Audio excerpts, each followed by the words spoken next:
Hello అండి. మీరు ఆప్షన్‌లో ట్రేడింగ్ చేయాలనుకుంటున్నారా నిఫ్టీలో? ఇప్పుడు జెరోదాలో పెట్టానండి ఆప్షన్ చైన్. ఇండెక్స్ ఆప్షన్స్ అండి ఇవి. చూడవచ్చు స్ట్రైక్ ప్రైస్ ఉంది. 25,900, 25,950, ₹50 అంత లోపట స్ట్రైక్ ప్రైస్ ఉంటదండి. ₹50 మైనస్ ₹50 ప్లస్. దీనిలో కాల్ బై చేయొచ్చు, పుట్ బై చేయొచ్చు. కాల్ అంటే నిఫ్టీ పెరుగుతది కాబట్టి కాల్ బై చేస్తారండి. పుట్ అంటే నిఫ్టీ తగ్గుతదని పుట్ బై చేస్తారండి.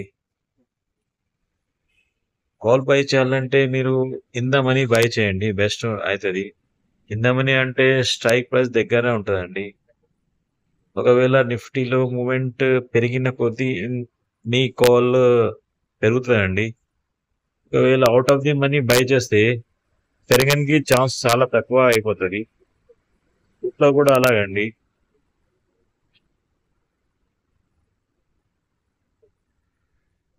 పుట్‌లో ఎట్లా అంటే ఇప్పుడు ఇండెక్స్ పడిపోతదని అనుకుంటే మీరు పుట్ బై చేయొచ్చు.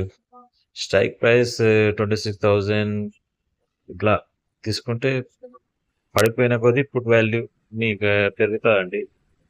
సెల్లర్స్ అయితే వేరే రకంగా ఆలోచిస్తారు. ఇది ఓన్లీ బయర్స్ ప్రకారం చెప్పానండి. ఓకే అండి. Thank you.